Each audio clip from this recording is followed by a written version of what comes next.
So ಇದಕ್ಕೆ ಸಲಹೆ ಸೂಚನೆಗಳನ್ನ ಕೊಡೋದಕ್ಕೆ ನಮ್ಮ ಜೊತೆ ಆರ್ಥಿಕ ತಜ್ಞರಾಗಿರ್ತಕ್ಕಂಥ ವಿಜಯ್ ರಾಜೇಶ್ ಅವರಿದ್ದಾರೆ. ಅವ್ರನ್ನ ಕಾರ್ಯಕ್ರಮಕ್ಕೆ ಸ್ವಾಗತ ಮಾಡ್ತಾ ಇದ್ದೀನಿ. ಸರ್ ನಮಸ್ಕಾರ. ಸೊ ಮೊದಲಿಗೆ ಕೆಲವು ಕರೆಗಳು ಈಗಾಗಲೇ ನಿಮ್ಮ ಜೊತೆ ಮಾತಾಡೋದಕ್ಕೆ ಅಂತಾನೆ ತುಂಬಾ ಜನ ಕಾಯ್ತಾ ಇದ್ದಾರೆ. ದಾವಣಗೆರೆಯಿಂದ ಜಯಣ್ಣ ಅಂತ ಕರೆ ಮಾಡಿದ್ದಾರೆ. ನಮಸ್ಕಾರ ಜಯಣ್ಣ ಅವರೇ. ನಮಸ್ಕಾರ ಸರ್. ಹೇಳಿ, ಏನು ನಿಮ್ಮ ಅನುಮಾನ ಏನಿದೆ ಹೇಳಿ. ಸರ್ ನಾವು ರೈತರು. ಸರ್ ನಾವು ಒಂದು 2-3 ಬೆಳೆಯಿಂದ ದುಡ್ಡು ಹಂಗೆ ಮೊದಲೇ ಸ್ಟಾಕ್ ಮಾಡಿದೀವಿ. ಸರಿ. ಈಗ ಆ ದುಡ್ಡನ್ನ ನಮ್ಮ ಅಕೌಂಟ್ ಇಲ್ಲ. ಈಗ ಆಲ್ರೆಡಿ ಒಂದು 25-30 ಲಕ್ಷ ರೂಪಾಯಿ ದುಡ್ಡು ಐತೆ ಸ್ಟಾಕ್ ಐತೆ ಮನೇಲಿ. ಸರಿ. ಈಗ ನಾವು ಈಗ ವೈಟ್ ಮಾಡ್ಕೊಬೇಕಂದ್ರೆ ಹೆಂಗ್ ಮಾಡ್ಬೇಕು ಸರ್? ಅದು ಬ್ಲಾಕ್ ಆಗುತ್ತಾ ವೈಟ್ ಆಗುತ್ತಾ ನಮ್ಮ ರೈತರು ದುಡ್ಡು? ಎಸ್, ಅದಕ್ಕೆ ವಿಜಯ್ ರಾಜೇಶ್ ಅವರೇ ಉತ್ತರ ಕೊಡ್ತಾರೆ ಸರ್. ಸರ್ ನೋಡಿ, ಮೊದಲನೇದಾಗಿ ನಿಮ್ಮ ಅಗ್ರಿಕಲ್ಚರಿಸ್ಟ್ಗೆ ಇನ್ಕಮ್ ಟ್ಯಾಕ್ಸ್ ಇಲ್ಲ. ಇದೇ ಸಮಸ್ಯೆ. ಮಾಹಿತಿ ಕೊರತೆಯಿಂದ ಪಾಪ ನೀವು ಬ್ಯಾಂಕ್ ಅಕೌಂಟ್ ಮಾಡಿಲ್ಲ. ನಿಮಗೆ ಅಗ್ರಿಕಲ್ಚರಿಸ್ಟ್ಗೆ ನೀವು APMCಗಾಗಿ ಚೀಟಿ ಕೊಡ್ತಾರಲ್ವ ಸರ್, ನೀವು ಬೆಳೆ ಹಾಕಿದಾಗ ಅದು ಇಟ್ಕೊಂಡ್ಬಿಟ್ರೆ ನೀವು ₹1 ಟ್ಯಾಕ್ಸ್ ಕಟ್ಟೋ ಅವಶ್ಯಕತೆ ಇಲ್ಲ. ಈಗಲೂ ಏನು ಕಾಲ ಮಿಂಚಿಲ್ಲ. ನೀವೊಂದು ಬ್ಯಾಂಕ್ ಅಕೌಂಟ್ ಓಪನ್ ಮಾಡಿ ಅದರಲ್ಲಿ ಡೆಪಾಸಿಟ್ ಮಾಡಿದಾಗ ಅವ್ರು ಕಾರಣ ಕೇಳ್ತಾರೆ. ಅಂದರೆ ಎಲ್ಲಿಂದ ಬಂತು ನಿಮಗೆ ಅಂತ. ನಿಮ್ಮಲ್ಲಿರುವಂಥ ಪಾಣಿ ಮತ್ತು APMC ಎರಡಿಗೆ ಹಾಕಿದಾಗ ನಿಮ್ಗೊಂದು ಚೀಟಿ ಕೊಟ್ಟಿರ್ತಾರೆ, ಸ್ಲಿಪ್ ಕೊಟ್ಟಿರ್ತಾರೆ, ಎಷ್ಟು kg ನೀವು ಗೋಧಿ ಜೋಳ ಹಾಕಿದ್ರಿ, ಸೂರ್ಯಕಾಂತಿ ಹಾಕಿದ್ರಿ ಅಂತ. ಅವುಗಳನ್ನೆಲ್ಲ ಇಟ್ಕೊಳ್ಳೋದ್ರ ಮೂಲಕ ನಿಮಗೆ ತೆರಿಗೆ ಬರೋದಿಲ್ಲ.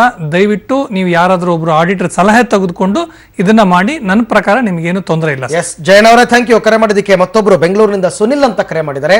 ನಮಸ್ಕಾರ ಸುನಿಲ್ ಅವರೇ. ಅಲ್ಲ ಸರ್. ಸುನಿಲ್, ನನ್ನ ಧ್ವನಿ ಕೇಳ್ತಾ ಇದೆಯಾ? ಕೇಳ್ತೇನೆ. ಹೇಳಿ, ಏನ್ ಪ್ರಶ್ನೆ ಇದೆ ಹೇಳಿ ನಿಮ್ದು.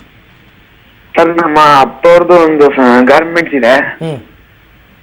ಅದಕ್ಕೆ ನಾಳೆ ಪೇಮೆಂಟ್ ಕೊಡ್ಬೇಕು ಸರ್. ಅಲ್ಲಿ ಬ್ಯಾಂಕ್ ಎಲ್ಲ ಬರೀ 20,000 ಕೊಡ್ತೀವಿ ಅಂತ. ನಾವು 10 lakhs ಗಂಟೆ ಪೇ ಮಾಡ್ಬೇಕಲ್ಲ, ಏನ್ ಮಾಡೋದು ಸರ್? ಈಗ ನೀವು ಆಲ್ರೆಡಿ ಡ್ರಾಮ್ ಅಂದಿಲ್ಲ. ನೀವು ಕರೆಂಟ್ ಅಕೌಂಟ್ ಇದ್ರೆ ನೀವು ಲೆಟರ್ ಕೊಟ್ಟರೆ ಬ್ಯಾಂಕ್ ಅವ್ರು ಕೊಡ್ತಾರೆ ಮೊದಲನೇದಾಗಿ.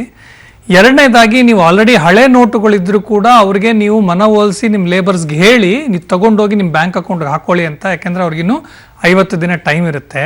ಇಲ್ಲ, ಮೂರನೇದಾಗಿ ನೀವು ಇದು ಒಂದು ಎಚ್ಚರಿಕೆ ಗಂಟೆ ನೀವು ಎಲ್ಲರಿಗೂ ನೀವು ಒಂದು ಅಕೌಂಟ್ ಓಪನ್ ಮಾಡಿ ಡೆಬಿಟ್ ಕಾರ್ಡ್ ಕೊಟ್ಟಿಸ್ಬಿಟ್ಟು ಅಕೌಂಟ್ ಟ್ರಾನ್ಸ್ಫರ್ ಮಾಡುವಂಥ ಒಂದು ಅಭ್ಯಾಸ ನೀವು ಬೆಳೆಸ್ಕೋಬೇಕು ಸರ್. ಬಟ್ ತಕ್ಷಣಕ್ಕೆ ಅಂದರೆ ಇವತ್ತಿನ ನಿಮ್ಮ ಸಮಸ್ಯೆಗೆ ಏನು ಪರಿಹಾರ ಅಂದರೆ ಎರಡೇ ನನ್ನಲ್ಲಿ ಕಾಣಿಸ್ತಾ ಇದೆ. ಒಂದು, ನೀವು ಹೋಗಿ ಬ್ಯಾಂಕ್ ಮ್ಯಾನೇಜರ್ಗೆ ಹೋಗಿ ರಿಕ್ವೆಸ್ಟ್ ಕೊಟ್ಟಾಗ ಈ ಮಂತಲ್ಲಿ ಸ್ವಲ್ಪ ಸಂಬಳ ತಡ ಆಗುತ್ತೆ. ಯಾಕೆ ಅಂತಂದರೆ ಈ ಹೊಸ ₹500 ನೋಟು ಮತ್ತು ಈಕ್ವಲೆಂಟ್ ₹100 ನೋಟ್ನ ಸರಬರಾಜು ಮಾಡೋದಕ್ಕೋಸ್ಕರನೇ 2 ದಿನ ರಜಾ ಇದೆ.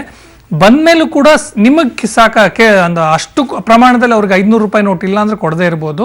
ಸ್ವಲ್ಪ ರಿಕ್ವೆಸ್ಟ್ ಮಾಡಿ. ಹಳೆ ನೋಟ್ ಇದ್ರೂ ಕೂಡ ಆ ಮೂಲಕ ಕೂಡ ನೀವು ಪಾವತಿ ಮಾಡಿ ವೇಜಸ್ ಅಂತ ನನ್ನ ಮನವಿ ಸರ್. ಓಕೆ, ಅಂದ್ರೆ ಇವಾಗ ಅವ್ರಿಗೆ ಚೆಕ್ ಕೊಡೋದಕ್ಕಾಗೋದಿಲ್ಲ. ಚೆಕ್ ಕೊಡ್ಬೋದು, ಸಮಸ್ಯೆ ಇಲ್ಲ. ಅವ್ರ ಅಕೌಂಟಲ್ಲಿ ಇದ್ದೇ ಇದೆ, ದುಡ್ಡಿದೆ ಅವ್ರ ಅಕೌಂಟಲ್ಲಿ, ಹಾಕ್ಬೋದು, ಚೆಕ್ ಹಾಕ್ಬೋದು ಅಥವಾ ಹಳೆ ನೋಟನ್ನ ಕೊಡಬಹುದು. ಇನ್ನು ರಮೇಶ್ ಅಂತ ಕರೆ ಮಾಡಿದ್ದಾರೆ ಮೈಸೂರಿಂದ. ಮಾತಾಡಿ ರಮೇಶ್ ಅವರೇ, ಏನ್ ಪ್ರಶ್ನೆ ಇದೆ ಹೇಳಿ.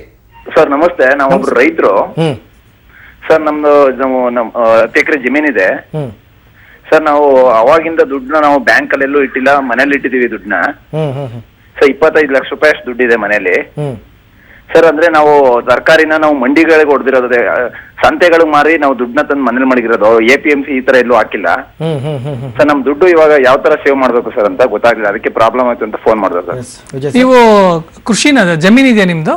ಹೌದು ಸರ್, ಜಮೀನಿದೆ. ಪಾಣಿ ಇದ್ರೆ ನೀವು ಅಗ್ರಿಕಲ್ಚರಿಸ್ಟ್ ಆಗ್ತೀರಾ. ಸೊ ಹಾಗಾಗಿ ಏನೂ ಸಮಸ್ಯೆ ಇಲ್ಲ. ನಾನು ಈಗ ಇದಕ್ಕೆ ಮುಂಚೆ ಕೂಡ ಬಹಳ ವಿವರವಾಗಿ ನಾನು ವಿವರಣೆ ಕೊಟ್ಟಿದ್ದೀನಿ. ನೀವು ನಿಮ್ಮೂರಿನಲ್ಲಿ ಆರ್ಡರ್ನ ತಗೊಳ್ಳಿ. ಕೃಷಿ ಇದಕ್ಕೆ ನೀವು ಮಾರಾಟ ಮಾಡಿದಾಗ ₹1 ಇನ್ಕಮ್ ಟ್ಯಾಕ್ಸ್ ಕೊಟ್ಟೋ ಅವಶ್ಯಕತೆ ಇಲ್ಲ. ಆದ್ರೆ RTC ಇದೆಯಲ್ಲ, ಪಾಣಿ ಇದೆ, ಅದು ಸಾಕು. ಯಾಕಂದ್ರೆ ತರಕಾರಿ ಬೆಳೆದಾಗ ಅದು APMC ಮಾರ್ಕೆಟ್ಗೆ ಹೋಗೋಲ್ಲ. ಸೊ ಹಾಗಾಗಿ ಅವ್ರು ಎಷ್ಟು ಎಕರೆ ಜಮೀನ್ ಇದೆ ಅದನ್ನ ನೋಡ್ಕೊಂಡು ಮಾಡ್ಬೋದು. ಸೊ ನೀವು ಅದನ್ನ ನೀವು ಅಕೌಂಟ್ ಓಪನ್ ಮಾಡಿ ಅಕೌಂಟ್ಗೆ ತಂದು ನೀವು ಇನ್ಕಮ್ ಟ್ಯಾಕ್ಸ್ ರಿಟರ್ನ್ ಫೈಲ್ ಮಾಡಬೇಕು. ಯಾಕಂದ್ರೆ ಇನ್ಕಮ್ ಟ್ಯಾಕ್ಸ್ ರಿಟರ್ನ್ ಫೈಲ್ ಮಾಡಿದ ತಕ್ಷಣ ತೆರಿಗೆ ಕೊಡಬೇಕು ಅಂತ ಏನಿಲ್ಲ. ಅಗ್ರಿಕಲ್ಚರ್ ಇನ್ಕಮ್ ಇದ್ರೆ ₹1 ಟ್ಯಾಕ್ಸ್ ನೀವು ಆಲ್ರೆಡಿ ಡಿಕ್ಲೇರ್ ಮಾಡ್ಕೊಂಡಿದ್ರೆ ಏನು ಸಮಸ್ಯೆ ಇದ್ದಿಲ್ಲ, ಪರವಾಗಿಲ್ಲ. ಈಗ ನಿಮ್ಮ ಮನೇಲಿ ಎಷ್ಟು ಜನ ಇದ್ದೀರೋ, ಒಟ್ಟು ಕುಟುಂಬ ಇದ್ರೆ ಎಲ್ಲರ ಹೆಸರಲ್ಲಿ ಸೇರಿ ಒಂದೊಂದು ಅಕೌಂಟ್ ಓಪನ್ ಮಾಡಿಬಿಟ್ಟು ಅಲ್ಲಿ ಕೊಡಿ. ಅಲ್ಲಿ ಬ್ಯಾಂಕ್ ಅವ್ರು ಖಂಡಿತ ಕೇಳ್ತಾರೆ ನಿಮ್ಮನ್ನ ಎಲ್ಲಿಂದ ಬಂತು ಅಂತ. ಅವಾಗ ನೀವು RTC ನಿಮ್ಮ ಪಾಣಿನ ಬ್ಯಾಂಕ್ಗೆ ತೋರಿಸ್ಬಿಟ್ಟು ನಾವು ಕೃಷಿ ಅವರು ಈ ತರ ಕಳೆದ ವರ್ಷಗಳಲ್ಲಿ ನಾವು ಆದಾಯ ತೆರಿಗೆ ತುಂಬಿಲ್ಲ, ಆಮೇಲೆ ಅದೇ ರೀತಿ ನಮ್ಮಲ್ಲಿ ಅಕೌಂಟ್ ಮಾಡಿದ್ದಿಲ್ಲ, ಅಷ್ಟು ನಮಗೆ ಜ್ಞಾನ ಇದ್ದಿಲ್ಲ, ಈಗ ಮಾಡ್ಕೋತಾ ಇದ್ದೀನಿ ಅಂತ ಹೇಳ್ಬಿಟ್ಟು ಮಾಡಿ ಸರ್, ತೊಂದರೆ ಇಲ್ಲ. ಥ್ಯಾಂಕ್ ಯು ನಾಗರಾಜ್, ಕರೆ ಮಾಡಿದ್ದಕ್ಕೆ. ಇನ್ನು ಬೆಂಗಳೂರಿನಿಂದ ಮುನಿರಾಜು ಅಂತ ಕರೆ ಮಾಡಿದ್ದಾರೆ. ಹೇಳಿ ಮುನಿರಾಜು ಅವರೇ, ಏನ್ ಪ್ರಶ್ನೆ ಇದೆ ನಿಮ್ದು? ಮುನಿರಾಜು, ನನ್ನ ಧ್ವನಿ ಕೇಳ್ತಾ ಇದೆಯಾ? ಹೇಳಿ, ನಿಮ್ ಪ್ರಶ್ನೆ ಏನಿದೆ ಹೇಳಿ. ಸರ್ ನಮ್ದು ಮೊನ್ನೆ ಒಂದು 2 ತಿಂಗಳು ಹಿಂದೆ ನಾವು ಜಮೀನ್ ಮಾರಿದ್ವಿ, 16 ಗುಂಟೆ. ಆ ಜಮೀನ್ ಮಾರಿ ಒಂದು 16 ಲಕ್ಷ ಬಂದಿತ್ತು. ಅದ್ರಲ್ಲಿ ಸ್ವಲ್ಪ ಸಾಲ ಇದನ್ನೆಲ್ಲ ತೀರ್ಸ್ಬಿಟ್ಟು ಮತ್ತೆ ಮಿಕ್ಕಿದ ಅಮೌಂಟ್ ಮನೇಲೇ ಇದೆ. ಅದನ್ನ ಯಾವ ರೀತಿ ಬ್ಯಾಂಕ್ ಹಾಕ್ಬೇಕು ಸರ್? ಸರ್ ಈಗ ನೋಡಿ ಅದಕ್ಕೆ ತೆರಿಗೆ ಬರುತ್ತೆ. ಇದಕ್ಕೆ ಈ ಸಮಸ್ಯೆಗಳ ನಿವಾರಣೆಗೋಸ್ಕರನೇ ಈ ರೀತಿ ಮಾಸ್ಟರ್ ಸ್ಟ್ರೋಕ್ ಮಾಡಿರೋದು ನಮ್ಮ ಪ್ರಧಾನ ಮಂತ್ರಿಗಳು. ಈಗ ನೀವು ತೆರಿಗೆ ಕಟ್ಟಲೇಬೇಕು ಸರ್. ತೆರಿಗೆ ಕಟ್ಟದೇನೆ ಅದನ್ನ ಉಳಿಸ್ಕೊಂಡಿದ್ರಿ. ಅಟ್ಲೀಸ್ಟ್ ಇಷ್ಟು ಈಗ ಎಷ್ಟು ಉಳಿದೆಯೋ ಅದಕ್ಕೆ 20% ತೆರಿಗೆ ಕಟ್ಟಿಬಿಟ್ಟು ನೀವು ವೈಟ್ ಮಾಡ್ಕೋಬೇಕಾಗತ್ತೆ ಸರ್. ಓಕೆ, ಬಾಬು ಸಾಬ್ ಅಂತ ಬಳ್ಳಾರಿಯಿಂದ ಕರೆ ಮಾಡಿದ್ದಾರೆ. ಬಾಬು ಸಾಬ್ ಮಾತಾಡಿ, ಏನ್ ಪ್ರಶ್ನೆ ಇದೆ ಹೇಳಿ. ಸರ್ ನಮಸ್ತೆ. ನಮಸ್ಕಾರ. ನಾವು ಫಸ್ಟ್ ನಾವು ನಿಮ್ಮ ಪಬ್ಬಳ್ಳಿ ಟಿವಿ ರಂಗನಾಥ್ ಸಾಹೇಬ್ಗೆ ಕೋಟಿ ಎರಡು ಸಾಬ್ಗಳು. Thank you. ಆಯ್ತು ಸರ್. ಈಗ ನಮ್ಗೆ ಮೋದಿ ಮಾಡಿದಾರಲ್ಲ ಸರ್, 100% ಇದು ಭಾರಿ ಬಡವರಿಗೆ ಮಾತ್ರ ಭಾರಿ ಇದು ಗುಡ್ಡು ಸರ್ ಇದು. ನಿಮ್ಮ ಯಾಕಂದ್ರೆ ಬ್ಲಾಕ್ ಸರ್, ಇದು ಬ್ಲಾಕ್ ಮನಿ ಎಲ್ಲ ಹೊರಗಡೆ ಬರ್ತಾರೆ ಸರ್ ಇವಾಗ. ಯಾಕಂದ್ರೆ ಬಡವರಿಗೆ ಭಾರಿ ಇವಾಗ ಬಡವರಿಗೆ ಸೌಕರ್ಯ ಒಂದು ಲೆವೆಲ್. ಅದೇ ಕಾರಣದಿಂದನೇ ಮಾಡಿರೋದು ಬಾಬು ಸಾಬ್. ನಿಮ್ಗೆ ಏನಾದ್ರು ಈ ವಿಚಾರದಲ್ಲಿ ಅನುಮಾನಗಳಿದೆಯಾ? ಸರ್ ಅನುಮಾನ ಡೌಟ್ ಒಂದು ಚೂರು ಕೂಡ ಅನುಮಾನ ಇಲ್ಲ ಸರ್ ಇದರಲ್ಲಿ. ಸೊ ಕ್ಲಿಯರ್ ಇದೆ, ಎಲ್ಲ ಕ್ಲಿಯರ್ ಆಗಿದೆ, ಗೊತ್ತಿದೆ ನಿಮ್ಗೆ ಹಾಗಾದ್ರೆ? ಸರ್ 100% ನಮ್ಗೆ ಯಾಕಂದ್ರೆ ಇವಾಗ ಬಡವರಿಗೆ ಸೌಕರ್ಯ ಒಂದೇ ಲೆವೆಲ್ ಮೋದಿ ಮಾಡ್ತೇನೆ. ಥ್ಯಾಂಕ್ ಯು ಕರೆ ಮಾಡಿದ್ದಕ್ಕೆ ಬಾಬು ಸಾಬ್, ಧನ್ಯವಾದ. ಸೊ ಮೈಸೂರಿಂದ ಸೈಯದ್ ಅಂತ ಕರೆ ಮಾಡಿದ್ದಾರೆ. ಹಾಗಾದ್ರೆ ಸೈಯದ್ ಅವರೇ ಮಾತಾಡಿ, ಹೇಳಿ, ಏನ್ ಪ್ರಶ್ನೆ ಇದೆ? ಹಲೋ ಸರ್, ನಾವು 3 ವರ್ಷ ಆಗಿದ್ದು ಸರ್, 3 years ಆಗಿತ್ತು. ಏನು ಇದ್ರಲ್ಲಿ ಇದ್ದೆ ಹೊರಗಡೆ ದೇಶದಲ್ಲಿ. ಇವಾಗ ನಾವು ದುಡ್ಡೆಲ್ಲ ಸೇವ್ ಮಡಗಿದ್ವಿ ಮನೇಲಿ. ನಾವೇನು ಅಕೌಂಟ್ ಮಾಡ್ಸಿಲ್ಲ, ಅಕೌಂಟ್ ಅಲ್ಲಿ ಮಡಗಿಲ್ಲ. ಅಲ್ಲ, ಮೊದಲನೇದಾಗ ಅದೇ ತಪ್ಪು ಅಲ್ವಾ? ಅಲ್ಲ, ಈಗ ಹೊರದೇಶದಲ್ಲಿ ಇದ್ದೀರಿ ಅಂತಂದ್ರೆ ಅಲ್ಲಿ ದುಡ್ದಿರೋ ದುಡ್ಡನ್ನ ನೀವು ಅಕೌಂಟ್ ಮೂಲಕನೇ ತರಬೇಕು, ಬೇರೆ ದುಡ್ಡಲ್ಲಿ ತರೋದಕ್ಕೆ ಸಾಧ್ಯ ಇಲ್ಲ. ಸಪೋಸ್ ನೀವು ಅಲ್ಲೊಂದು ಸ್ವಲ್ಪ ಕ್ಯಾಶ್ ಫಾರಿನ್ ಕರೆನ್ಸಿನಲ್ಲಿ ಇದ್ರೂ ಕೂಡ ಈಗ ನೀವು ಅಕೌಂಟ್ ಓಪನ್ ಮಾಡಿ ನೀವು ಅಲ್ಲಿ ಕೆಲಸ ಮಾಡಿರೋ ಪ್ರೂಫ್, ವೀಸಾ, ಎಂಪ್ಲಾಯ್ಮೆಂಟ್ ವೀಸಾ ಅಂತ ಹೇಳ್ತೀವಿ, ಅದೆಲ್ಲ ಇರುತ್ತೆ. ಪರ್ಮಿಟ್, ಪಾಸ್ಪೋರ್ಟ್ ಅಲ್ಲೆಲ್ಲ ಎಂಟ್ರಿ ಎಕ್ಸಿಟ್ ಎಲ್ಲ ಇರುತ್ತೆ. ಅದನ್ನೆಲ್ಲ ಕೊಟ್ಟು ನೀವು ಈಗಲೂ ಕೂಡ ಫಾರಿನ್ ಕರೆನ್ಸಿಲಿ ಇದೆಯಾ ಅಥವಾ ಇಂಡಿಯನ್ ಕರೆನ್ಸಿಲಿ ಇದೆಯಾ ನಿಮ್ಮ ಹತ್ರ ಹಣ? ಇಂಡಿಯನ್ ಕರೆನ್ಸಿಲಿ ಐತೆ. ಇದರಿಂದ ಮಾಡಿಸ್ಕೊಂಡಿರೋದು ನಾವು ATM ಇಂದ ತೆಗ್ದಿರೋದು ಮೊದಲು. ಮತ್ತೆ ATM ಅಂದ್ರೆ ನಿಮ್ಮ ಹತ್ರ ಖಾತೆ ಇರುತ್ತಲ್ವಾ, ಅದನ್ನ ಮತ್ತೆ ಎಲ್ಲ ನೀವು ಐತೆ ವಾಪಸ್. ಸರ್, ಒಂದು 25 ಲಕ್ಷ ಐತೆ. ಏನಾದ್ರು ಕೇಳ್ತಾರ ಪ್ರೂಫ್ ಅಂತ ಕೇಳ್ತಾರೆ. ಹೌದು, ಖಂಡಿತ ಕೇಳ್ತಾರೆ ಸರ್. ನೀವು ಅದು ಅಕೌಂಟ್ ಅಲ್ಲೇ ಇಡಬೇಕಾಗುತ್ತೆ. ಯಾಕೆ ಅಂತಂದ್ರೆ ನೀವು ATM ಇಂದ ಹೇಗೆ ಡ್ರಾ ಮಾಡಕ್ಕಾಗತ್ತೆ? ಈಗ ನೀವು ಅಲ್ಲಿಂದ ತಂದಾಗ ಅದಕ್ಕೆ ತೆರಿಗೆ ಇಲ್ಲ. ಉದಾಹರಣೆಗೆ ನೀವು ಗಲ್ಫ್ ಅಲ್ಲಿ ಇದ್ರ, ಎಲ್ಲಿದ್ರಿ? ಅದು ಜಾಬ್ ಅಲ್ಲಿ ಇದೆ ಮೇಡಮ್, 3 years ಆಗಿತ್ತು ಸರ್. ಎಲ್ಲಿದ್ರಿ? ಯಾವ ದೇಶದಲ್ಲಿ ಇದ್ರಿ? ಶಾರ್ಜಾದಲ್ಲಿ. ನೋಡಿ, ಗಲ್ಫ್ ಅಲ್ಲಿ ನೀವು ಅಲ್ಲಿ ಮಾಡಿದಾಗ ಅಲ್ಲಿ ಟ್ಯಾಕ್ಸ್ ಇಲ್ಲ. ಸೊ ಅಲ್ಲಿಂದ ತಂದಿರೋ ಹಣಕ್ಕೆ ಇಲ್ಲೂ ಟ್ಯಾಕ್ಸ್ ಇಲ್ಲ. ನೀವ್ ಯಾಕೆ ಅದನ್ನ ಕ್ಯಾಶ್ ಅಲ್ಲಿ ಇಟ್ಕೊಂಡ್ರೆ? ಅಕೌಂಟ್ ಅಲ್ಲೇ ಇಡ್ಬೋದಾಗಿತ್ತಲ್ಲ ಆರಾಮಾಗಿ, ರಾಜರೋಷವಾಗಿ. ಅದಕ್ಕೆ ಯಾಕೆ ಸರ್ ಟ್ಯಾಕ್ಸ್ ಇಲ್ಲ? ಅಲ್ಲಿ ದುಡ್ದಿರೋದಕ್ಕೆ ಅಲ್ಲಿ ಅದಕ್ಕೆ ಟ್ಯಾಕ್ಸ್ ಇಲ್ಲ. ಅಲ್ಲಿ ಇಲ್ಲಿ ಇಂಡಿಯಾದಲ್ಲಿ ಏನು ಕಟ್ಟೋ ಹಾಗಿಲ್ಲ.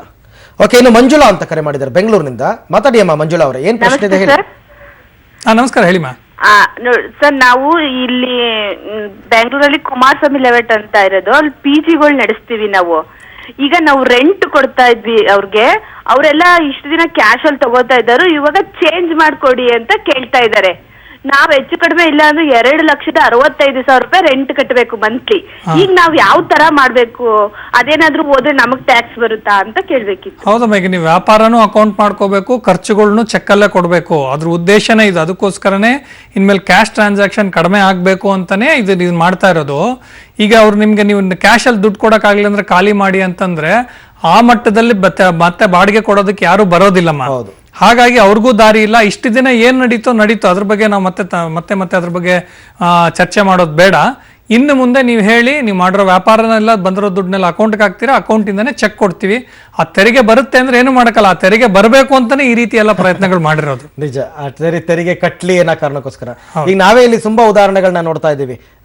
ಕೆಲವರೆಲ್ಲ ನಾನು ದುಡ್ಡನ್ನ ಮನೇಲೆ ಇಟ್ಕೊಂಡಿದ್ದೀನಿ, ಟ್ಯಾಕ್ಸ್ ಕಟ್ಟಿಲ್ಲ, 25 ಲಕ್ಷ ಇದೆ, 30 ಲಕ್ಷ ಇದೆ, ಅದಕ್ಕೆಲ್ಲ ಟ್ಯಾಕ್ಸ್ ಬರಬೇಕು ಅನ್ನೋ ಕಾರಣಕ್ಕೋಸ್ಕರ ತಾನೇ ಇಂಥ ಒಂದು ಬದಲಾವಣೆ. ಆಮೇಲೆ ಇನ್ನೊಂದು ಬಹಳ ಮುಖ್ಯವಾದ ವಿಚಾರ ನೋಡಿ, ಅಲ್ಲೆಲ್ಲ ಅಗ್ರಿಕಲ್ಚರ್ ಮಾಡ್ತಾರೆ, ಅವ್ರಿಗೆ ತೆರಿಗೆನೇ ಇಲ್ಲ. ಸೊ ಆ ಮಾಹಿತಿ ಇಲ್ದೇ ಇರೋದಕ್ಕೆ ಮನೇಲಿ ಇಟ್ಕೊಂಡಿದ್ದಾರೆ. ಮಾಹಿತಿ ಇದ್ರೆ ಆರಾಮಾಗಿ ಬ್ಯಾಂಕ್ ಅಲ್ಲಿ ಇಟ್ಕೋತಾ ಇದ್ರು. ಸೊ ಬಟ್ ನೀವು ಹೇಳ್ದಂಗೆ ಈಗ ಪಹಣಿ ಅದು ಇದು ಎಲ್ಲ ಅವ್ರ ಹತ್ರ ಪಕ್ಕ ದಾಖಲೆ ಇರಬೇಕು. ಇಲ್ಲ ಅಂದಾಗ ಕಷ್ಟ ಆಗುತ್ತಾ ಅಂತ ಅಲ್ಲ, ಆದ್ರೆ ಇದ್ರೋದ್ರಿಂದಾನೇ ಬರ್ತೀಗ ನಾವು ಒಂದು ಸಂಸ್ಥೆನಲ್ಲಿ ದುಡಿಬೇಕಾದ್ರೆ ನಮ್ಮನೇಲಿ ಕ್ಯಾಶ್ ಇರೋದಿಲ್ಲ. ಈಗ ನಿಮ್ಗೆ ಸಂಬಳ ಬರುತ್ತೆ, ನನಗೆ ಕ್ಲೈಂಟ್ ಫೀಸ್ ಕೊಡ್ತಾರೆ, ಅದೆಲ್ಲ ಚೆಕ್ ರೂಪದಲ್ಲೇ ಇರುತ್ತೆ, ಬ್ಯಾಂಕ್ ಅಕೌಂಟ್ ಅಲ್ಲಿ ಇರುತ್ತೆ. ಕ್ಯಾಶ್ ಜನರೇಟ್ ಆಗೋದೇ ಕೃಷಿ ಮತ್ತು ಕೃಷಿಯೇತರ ಅಂದ್ರೆ ಹೈನುಗಾರಿಕೆ, ಕೋಳಿ ಫಾರಮು, ಇವುಗಳಲ್ಲಿ ಮಾತ್ರನೇ ಕ್ಯಾಶ್ ಜನರೇಟ್ ಆಗೋದು. ಹಾಗಾಗಿ ಅಂತವ್ರ ಬಳಿ ಕ್ಯಾಶ್ ಇರುತ್ತೆ. ಹಂಗಲ್ಲ ಸರ್, ಈಗ ಆಸ್ತಿನಲ್ಲಿ ಕೆಲವರಿಗೆ ಪಿತ್ರಾರ್ಜಿತ ಆಸ್ತಿ ಇರುತ್ತೆ. ಈಗ ಯಾರೋ ಮುತ್ತಾತನ ಕಾಲದಿಂದ ತಾತನ ಕಾಲದಿಂದ ಬಂದಿರತಕ್ಕಂಥದ್ದು. ಈ ಹುಡುಗ ಅಂದ್ರೆ ಈಗ ಅಗ್ರಿಕಲ್ಚರ್ ಮಾಡ್ತಾ ಇರೋ ಹುಡುಗ ಇನ್ನೂ ಕೂಡ ತನ್ನ ಹೆಸರಿಗೆ ಪಹಣಿ ಮಾಡಿಸ್ಕೊಂಡಿರ್ಬೋದು. ಯಾರ ಹೆಸರಲ್ಲಿ ಇದ್ರು ಅದು ಪರ್ಮಿಸಿಬಲ್. ಅಂದ್ರೆ ನಾವು ಕುಟುಂಬದ ಇದು ಕೊಡ್ತೀವಿ, ಅದ್ರ ಮೂಲಕ ನಾವು ಪ್ರೂವ್ ಮಾಡಬಹುದು. ವಂಶ ವೃಕ್ಷದಲ್ಲಿ ಈಗ ಮುತ್ತಾತ ಯಾರೋ ತಾತ ಯಾರೋ ಅಂತ ಇದ್ರೆ ಅವ್ರ ಹೆಸರಲ್ಲಿ ನೀವು ಹೇಳೋದು ಭಾಗ ಆಗಿರಲ್ಲ ಜಮೀನುಗಳು. ಹೌದು, ತಾತನ ಹೆಸರಲ್ಲಿ ಇರ್ತದೆ, ಅವ್ರು ತೀರೋಗಿರ್ತಾರೆ, ಬಟ್ ಅದ್ರ ಭಾಗ ಆಗಿರಲಿ, ಯಾವುದೋ ಒಂದು ವಿವಾದ ಇರುತ್ತೆ. ಹಂಗಾಗಿ ಏನು ಸಮಸ್ಯೆ ಇಲ್ಲ, ಅದ್ರಲ್ಲೇನು ಸಮಸ್ಯೆ. ರೈಟ್, ಮತ್ತೊಬ್ರು ಕಾಲರ್ ರೆಡಿ ಇದ್ದಾರೆ ಮಂಡ್ಯದಿಂದ, ಲಕ್ಕಪ್ಪ ಅಂತ ಅಂದ್ಬಿಟ್ಟು. ನಮಸ್ಕಾರ ಲಕ್ಕಪ್ಪ ಅವರೇ. ಸರ್ ನಮಸ್ಕಾರ. ಏನ್ ಪ್ರಶ್ನೆ ನಿಮ್ದು ಹೇಳಿ. ನಾವು 2 ಲಕ್ಷ ರೂಪಾಯಿಗೆ ಒಡವೆ ಇಟ್ಟಿದ್ವಿ ಬ್ಯಾಂಕಲ್ಲಿ. ಈ ಕ್ಯಾಶ್ ರೆಡಿ ಇದೆ, ಇವಾಗ ಕ್ಯಾಶ್ ತಗೊಂಡು ಹೋಗಿ ಒಡವೆ ಬಿಡಿಸ್ಕೋಬೋದಲ್ಲ ಸರ್? ಅದಕ್ಕೇನು ಮಾಹಿತಿ ಏನು ಕೇಳಲ್ಲ? ಏನು ಖಂಡಿತ ಸಮಸ್ಯೆ ಇಲ್ಲ ಸರ್, ಕೊಡ್ಬೋದು ಸರ್. ನೀವು ಬ್ಯಾಂಕ್ಗೆ ಡೆಪಾಸಿಟ್ ಮಾಡಿ ಲೋನ್ ಬಿಡಿಸ್ಕೊಳ್ಳಿ ಸರ್. ಹಂಗಲ್ಲ ಸರ್, ಈ ಕೆಲವರು ಈ ಗಿರ್ವಿ ಅಂಗಡಿ ಅಲ್ಲಿ ಇಲ್ಲಿ ಇಟ್ಟಿರ್ತಾರಲ್ಲ. ಅಲ್ಲಲ್ಲ, ಗಿರ್ವಿ ಅಂಗಡಿ ಅಲ್ಲ, ಬ್ಯಾಂಕಲ್ಲಿದೆ. ಬಟ್ ಪ್ರತಿ ಸಲ ನೋಡಿ ಸರ್, ಇನ್ನು ಮೇಲೆ 50,000 ಮೇಲ್ಪಟ್ಟು ನೀವು ಕ್ಯಾಶ್ ತೆಗೆದ್ರು ಕೂಡ ಬ್ಯಾಂಕಿಂದ ಅಥವಾ ಕ್ಯಾಶ್ ಕಟ್ಟಿದ್ರೆ ಅವರೊಂದು ನಿಮಗೆ ಡಿಕ್ಲರೇಷನ್ ತಗೊಳ್ತಾರೆ. ಯಾತಕ್ಕೆ ನೀವು ಡ್ರಾ ಮಾಡ್ತಾ ಇದ್ದೀರಾ, ಎಲ್ಲಿಂದ ಬಂತು ಅಂತ. ನೀವು ಸಾಲನ ವಾಪಸ್ ಕಟ್ತಾ ಇರೋದಕ್ಕೆ ನೀವು over A period of time savings ಎಲ್ಲ ಮಾಡಿ ಕೊಟ್ಟಿದ್ದೀವಿ ಅಂತ ನೀವು ಹೇಳಿ ಕಟ್ಟಿ ಸರ್, ಬ್ಯಾಂಕ್ ಅವ್ರು ತಗೋತಾರೆ. ಎಷ್ಟೋ ವಿಚಾರಗಳು ನಮಗೆ ಗೊತ್ತೇ ಇರೋದಲ್ಲ, ಸಮಸ್ಯೆಗಳು ಹೇಗೆ ಬರುತ್ತೆ ಅಂತ ಅಂದ್ಬಿಟ್ಟು. ಎನಿವೆ, ಇನ್ನೂ ಕೂಡ ಸಾಕಷ್ಟು ಸಮಯಾವಕಾಶ ಇದೆ ವೀಕ್ಷಕರೇ. ಕರೆ ಮಾಡಬಹುದು, ಕರೆ ಮಾಡಿ ನಿಮ್ಮ ಅನುಮಾನಗಳು ಏನಿದೆ ಅಂತಕ್ಕಂಥದ್ದನ್ನ ತಿಳ್ಕೊಳ್ಬಹುದು. ಯಾಕೆಂತಂದ್ರೆ ಅದಕ್ಕೋಸ್ಕರನೇ ನಾವು ಆರ್ಥಿಕ ತಜ್ಞರನ್ನ ನಮ್ಮ ಪಕ್ಕದಲ್ಲಿ ಕೂರಿಸ್ಕೊಂಡಿದ್ವಿ. ಅವರು ನಿಮಗೆ ಗೈಡ್ ಮಾಡ್ತಾರೆ ಏನ್ ಮಾಡ್ಬೋದು ಅಂತ. ಸಮಸ್ಯೆಗಳಿದ್ದಲ್ಲಿ ಕರೆ ಮಾಡಿ. ಎಲ್ಲ ಸುದ್ದಿಗಳನ್ನು ಆಮೇಲೆ ನೋಡೋಣ. ಮೊದಲು ನಿಮ್ಮ ಸುದ್ದಿ. 500 ರೂಪಾಯಿ ಹಾಗೂ 1000 ರೂಪಾಯಿ ಮುಖಬೆಲೆಯ ನೋಟುಗಳನ್ನು ಇಂದು ಮಧ್ಯರಾತ್ರಿ 12 ಗಂಟೆಯಿಂದ ನಿಷೇಧ ಮಾಡಲಾಗಿದೆ. ಇವತ್ತು ರಾತ್ರಿಯ ನಂತರ ಈ ನೋಟುಗಳು ಕೇವಲ ಕಾಗದವಾಗತ್ತೆ ಅಷ್ಟೇನೇನೆ. ಯಾರತ್ರನಾರು ಇದ್ದರೆ ನಾವೇನು ಮಾಡಬೇಕು ಅಂತ ಎದೆ ಒಡೆದುಕೊಂಡು ಈಗಲೇ ಗಾಬರಿ ಪಟ್ಕೊಳ್ಬೇಕಾಗಿಲ್ಲ. ನೆನೆ ಮಾಸ್ತಿಗುಡಿ ಸಿನಿಮಾದ ಕ್ಲೈಮ್ಯಾಕ್ಸ್ ಶೂಟಿಂಗ್ ನಡೀತಾ ಇತ್ತು. ಇಬ್ಬರು ಖಳನಟ ಕಲಾವಿದರು ಮೇಲಿಂದ ಹಾರಿ ಬಿದ್ದಾಗ ಅದಾದ್ಮೇಲೆ ಅವ್ರು ಎಲ್ಲಿ ಹೋದ್ರು, ಅವರ ದೇಹ ಕೂಡ ಇನ್ನೂ ಸಿಕ್ಕಿಲ್ಲ. ರಕ್ಷಣಾ ಕಾರ್ಯಾಚರಣೆ ಒಂದ್ ಕಡೆ ನಡೀತಾ ಇದೆ. ಎಲ್ಲವೂ ಕೂಡ 28 ಗಂಟೆಗಳ ಸತತವಾಗಿ ಎಲ್ಲ ವಿಜುವಲ್ಸ್ ಮತ್ತು ಇನ್ಫಾರ್ಮೇಶನ್ ಮಾಹಿತಿಗಳನ್ನು ನಿಮಗೆ ಕೊಡಿಸ್ತಾ ಇದ್ದೀವಿ ನಾವು.